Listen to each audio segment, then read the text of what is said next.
పాత్ర ఎక్కువగా ఉంటుంది. ఎందుకనంటే అక్కడ క్వాలిఫైడ్ డాక్టర్స్ ఉండరు. మండలంలో కూడా ఉండరండి. ఎక్కడ ఉంటారు? జిల్లాల్లోనూ, తర్వాత కొంచెం సిటీల్లోనూ.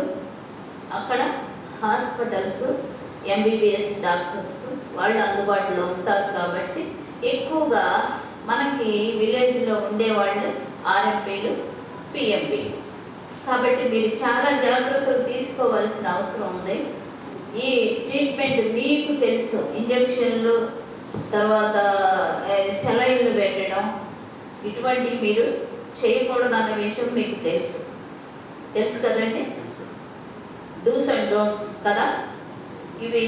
తర్వాత వచ్చేసి ఎలా పడితే అలాగా అన్స్టెరైల్ ఇన్స్ట్రుమెంట్స్ వాడకూడదు. తర్వాత వచ్చేసి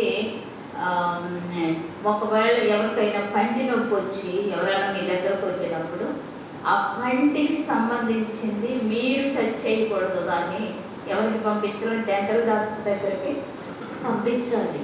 వాటన్నింటినీ మీరు ఒకవేళ టెస్ట్ చేయాలి అనుకుంటే స్టెరైల్ ఇన్స్ట్రుమెంట్స్ మీ దగ్గర ఉంటే చూడండి. లేకపోతే మీ దగ్గర ఏమీ లేకపోతే అక్కడ డాక్టర్స్ దగ్గరికి మరి రెఫరల్ చేయాల్సిన బాధ్యత మీదే. బాగా నీరంతా, ఒంట్లో నీరంతా పోయి అప్పుడు వాళ్ళకి డీహైడ్రేషన్ వల్ల చనిపోయే అవకాశం కూడా ఉంది. ఇదే వడదెబ్బ అంటారు. బాగా ఎండలో తిరిగినటువంటి ఒక మనిషి అంటే ఎండలో తిరగడం ప్రతి వారము ప్రతి ఒక్కరూ కూడా మనం చేయాల్సింది ఏంటంటే వాళ్ళని ప్రతి మండలంలోనూ మండల లెవెల్లో ఉన్నటువంటి ప్రతి సబ్ సెంటర్లోనూ ఇవన్నీ కూడా గ్రూప్ దూరంగా ఉంటుంది. కాబట్టి ఈ ఎండకి డీహైడ్రేషన్ వచ్చేసి బాగా టెంపరేచర్, బాడీ టెంపరేచర్ కూడా ఎక్కువగా పెరిగే అవకాశం ఉంటుంది. కాబట్టి ప్రతి ఒక్కరూ కూడా జాగ్రత్తలు తీసుకోవాల్సిన అవసరం ఎంతో ఉన్నది. గొడుగులు వాడటము, లేకపోతే క్యాప్స్ పెట్టుకోవటము, ఎక్కువగా వైట్ డ్రెస్లు వేసుకోవాలండి, లైట్ కలర్స్ వేసుకోవాలి. కాబట్టి ప్రతి ఒక్కరం కూడా మనం చేయవలసింది ఏంటంటే ఇటువంటి జాగ్రత్తలు తీసుకోవాలి. ఎక్కువగా మంచినీళ్ళు తాగాలి. జిల్లా న్యాయ సేవ సాధికారిత సమితి ఆధ్వర్యంలో ఆర్ఎంపీ, పిఎంపీ గ్రామీణ వైద్యులకి న్యాయ విజ్ఞాన సదస్సు నిర్వహించి మాకు ఉపయోగపడేటువంటి అనేక అంశాలని సవివరంగా న్యాయమూర్తి గారు తెలియజేయటం, అలాగే మెడికల్కి సంబంధించి డిఎంఎన్హెచ్ఓ ఆఫీస్ నుంచి వచ్చిన డెమో మేడం గారు కూడా హెల్త్కి సంబంధించిన అతి ముఖ్యమైనటువంటి విషయాలని, అనేక విషయాలని మా సభ్యులకి మాకు తెలియజేయటం. ప్రపంచ ఆరోగ్య దినోత్సవ సందర్భంగా ఈ సంవత్సరం అనేక విలువైన విషయాలను తెలుసుకోగలిగినటువంటి సంతృప్తితో ఈ కార్యక్రమంలో పాల్గొన్నందుకు చాలా సంతోషిస్తున్నాం. కార్యక్రమం ఏర్పాటు చేసినటువంటి నిర్వాహకులకి మా అందరి తరపున అభినందనలు, ధన్యవాదాలు తెలియజేస్తాం. ఆర్ఎంపీస్కి అలాగే పిఎంపీస్కి సంబంధించిన చట్టాల పట్ల అవగాహన కలిగించడం జరిగింది. అదేవిధంగా లీగల్ సర్వీసెస్ సంబంధించిన యాక్ట్ 1987 గురించి కూడా వీళ్ళకి అవగాహన కలిగించడం జరిగింది.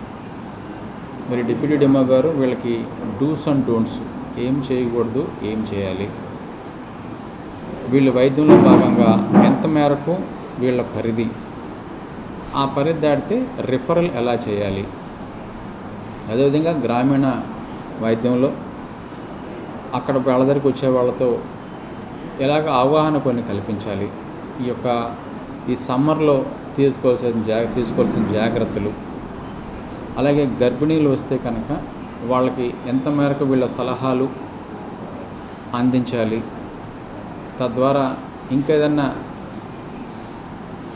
పెద్ద వాళ్ళు ఇవి చెబితే కనుక ఆ కారణాలు ఏదైనా చెప్తే కనుక వైద్యానికి సంబంధించి ఎక్కడికి రిఫర్ చేయాలి అనే విషయాలు కూలంకషంగా వీళ్ళతో ఇవాళ రత్నకుమారి గారు చెప్పడం జరిగింది. సో ఈ జిల్లాలో మరి ఇప్పటివరకు పార్టిసిపేట్ చేసిన వాళ్ళు 80 మంది దాకా వచ్చున్నారు. మరి 2-3 అసోసియేషన్స్ తాలూకా వాళ్ళు వచ్చున్నారు. వాళ్ళందరికీ కూడా వాళ్ళ ఏరియాలో విన్న విషయాలని వాళ్ళ ఏరియాలో మళ్ళీ ఆహ్వాన శాసనం చెప్పమని చెప్పి, క్రియేట్ చేయమని చెప్పి, ఇలాంటి ప్రోగ్రామ్స్ అక్కడ కూడా వాళ్ళని కండక్ట్ చేయమని చెప్పి చెప్పడం జరిగింది.